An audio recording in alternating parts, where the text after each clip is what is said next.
Hi, I'm Jay Marr. I'm here with Chris Raschke. Chris Raschke is the Director of Sales and New Products at ARP. So if you've built an engine for yourself or you're going to build an engine, you're going to run into an ARP product. They are the leader in fastener technology. And we're just going to ask Chris a couple questions about the company, like how did they get started and how do you guys maintain that position as the go-to brand in that space? Well, Gary Holzapfel, our founder, he started the company, or he started making fasteners in 1968.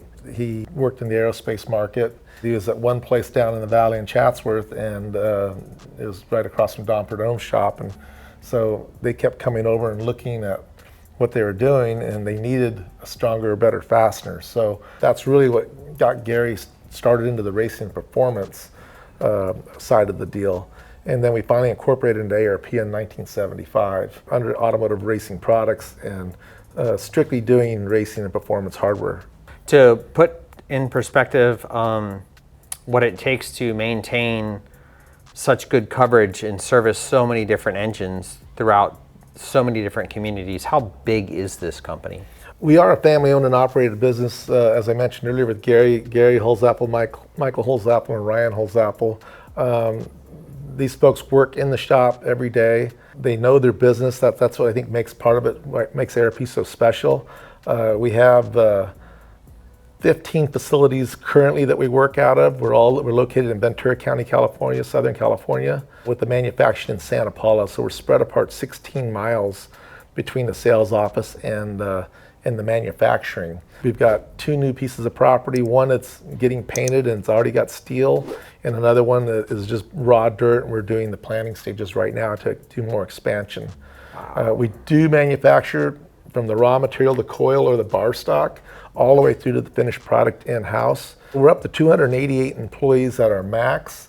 Post-COVID, we are down around 266. We have over 5,000 different catalog items, kit numbers to maintain, and some of those kits have up to 20 or 30 different components in a given kit. It'd be 18 or 20 steps into the process of a fastener. We don't try to make something the easiest way, we try to make something the best way. And I've been out to the facility before, and it is a massive organization. And what's really neat, what I took away from my first visit there was looking around, everybody's just happy to be there, happy to be doing their job. Like there's all these workstations set up with all these processes where you've got a raw roll that comes in and then it just becomes beautiful hardware through just a lot of different workstations. So it's really a stellar place. In my experience, the last 25 years or so, being able to use that hardware has always been a really neat thing, because some of the OEM hardware, it's good hardware, it's good one-time use hardware. It's not really up to snuff for the stress and endurance that you need in a race fastener. So you guys really do build a killer product. The factory hardware is designed to be adequate and perform for a stock production engine. And they take into consideration all the expansion of the block and the head. The head gasket technology, of course, has gotten crazy with the multi-layer steel gaskets, which effectively are just a spring that allows for expansion and contraction of the block and the head and keep the gases combustion inside. So we have to design fasteners around looking at expansion, heat cycles. If you're building an all-out drag engine, the thought process is always just put as much clamping force as you can, just hold it down tight. And that's fine for an engine that you're going to rebuild and take apart regularly.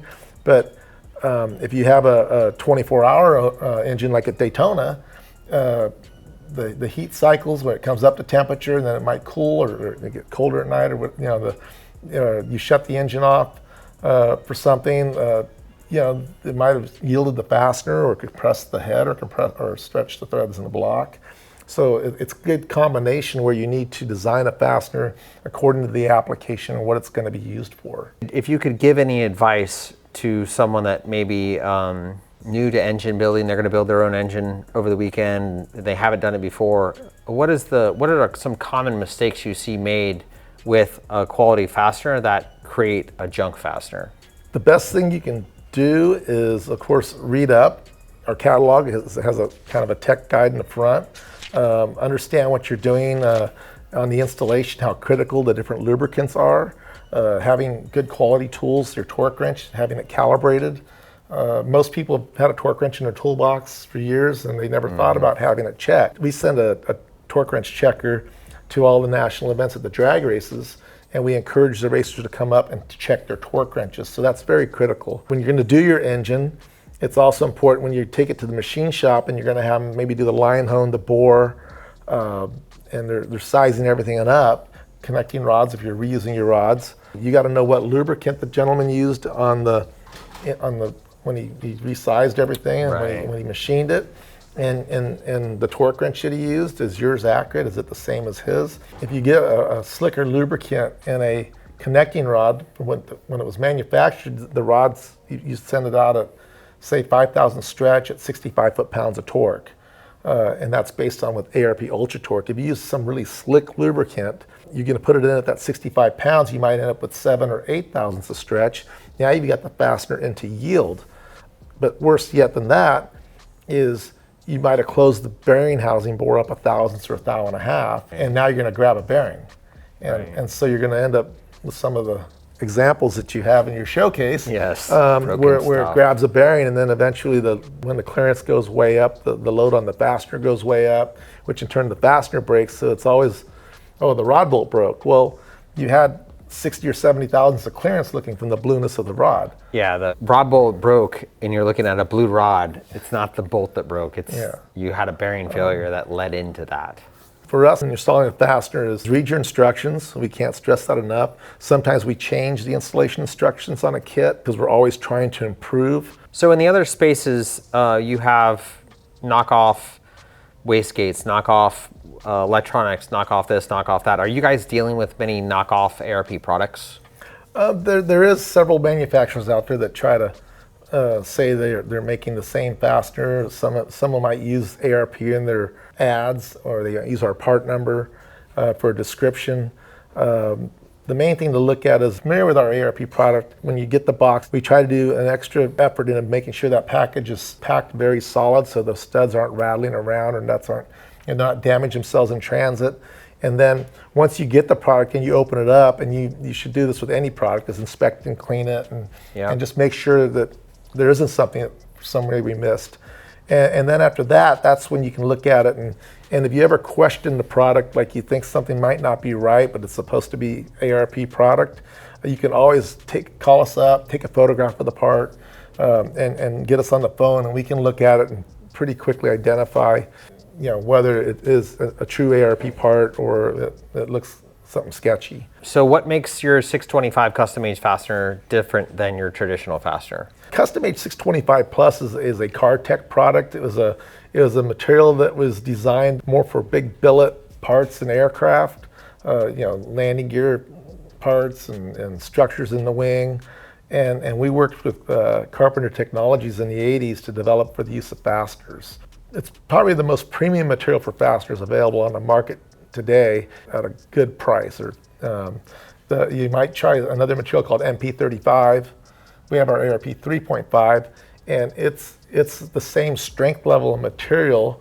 It's got a different formula for makeup, but it's also twice the cost. So Custom Age is a high strength austenitic stainless fastener that has a good value and high strength. What is something that when you look at your career with ARP, you say, like, I'm really proud of that product?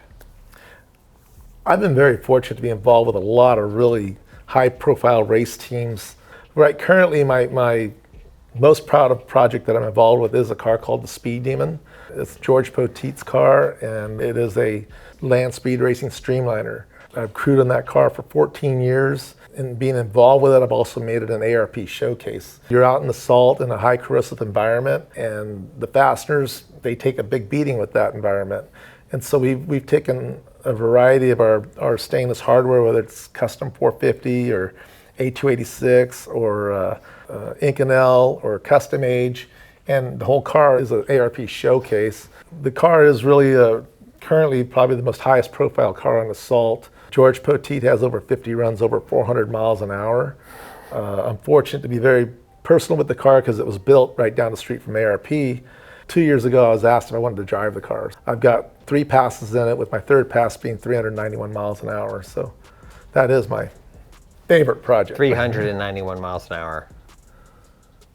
And if you don't know what the speed demon is, look it up. It is there's nothing else like it. It is so incredible. The talent surrounding that car and what George has done with the development of the Streamliner, it's really nutty. And he's going to get to drive it again, which is just nutty. You get the bug. I think Jay knows the bug. Yeah, once you, the odd thing about Bonneville is until you do it yourself, you won't get it because it doesn't photograph well. It doesn't contain in media as well as a lot of other types of racing. But if you have the opportunity to go out there and kind of understand the community, take a look at the racing, understand the scale of it, like on your way home from work today, reset the trip odometer on your car and see how long 5 miles is down the highway. It's quite a grand scale. It's different when you're able to hold the vehicle wide open for that amount of time. There's nothing else like it. And the passion of the people. There's a movie that came out, The World's Fastest Indian. I mean, everything about the way they did the show is real. And that shows the passion that someone has to fulfill their life's dreams. It wasn't my life's dream to go 400 miles an hour or maybe faster. But somehow it kind of worked out so far. So where it goes from there, I don't know. But that movie also brought Bonneville into the 20th century. Where the people that go to Bonneville are Bonnevillans. They go to Bonneville, and it's in the middle of nowhere, so you don't have a lot of there is people that go to watch, but there was little to no coverage on it. Hot Rod Magazine did a little bit here or there. Back in '89, the most coverage I saw on the Salt was Penthouse Magazine actually did a spread, no pun intended, on Bonneville. And her name was Bonneville? She's beautiful. Okay, I got it. And but so they're really, it was, it's hard for a company to back a product like for ARP to go in there and sponsor a car. Well, you're really only doing it for yourself. But now they're coverage from around the world at that event. Yeah. So now it is blown up to a point where you can start getting more backing. And so if you look at the car, I mean, do you have to have our stainless hardware all over your vehicle? You get away with a grade 8 bolt, or or depending what the application is, you maybe only need a grade 5 bolt or something. But all of our stainless hardware is a minimum of 20% stronger than a grade 8 bolt. So just our accessory bolt that you'd use on a show car is a way big improvement over a piece of commercial hardware. And it looks good. So well, until you work on a car that's been worked on by a lot of other people, you may not really respect good quality hardware. If you're in the Rust Belt, obviously you're the days that you spend working on vehicles for repair and whatnot in the Rust Belt, hardware make or break your day. On a race car, having quality hardware isn't just about the ability to hold components together while they're doing their dynamic thing with the loads, forces involved in, say, an engine. You've got to be able to work on the vehicle. So if you've got a bunch of hardware that's beat and has been poorly maintained or poorly used, it's a nightmare to work on the vehicle. That is one neat thing about ARP. They're not just engine hardware. You have an incredible catalog that a person could say, like, well, I'm going to service the clutch this amount of times through the season. I'm just going to buy quality hardware. That way, if I've got, an hour to turn the clutch around, I don't have time for bolt failure, bolt problems. I'm just going to buy quality hardware, have a quality hardware, service the race car in a reasonable amount of time without, using adult swear words and bloody knuckles. So if someone wants to learn more about ARP and more about the hardware, where should they go? So you can go to arp-bolts.com. We have an online catalog, as well as if you'd like us to mail you a printed version of the catalog, we'll be glad to send one of those out to you. Real Street is an ARP distributor. There's a lot of products on our website, so if you have a particular kit you're after, you can check out realstreetperformance.com. But between the two websites, a tremendous amount of information, and you can get what you need to have a reliable hardware system.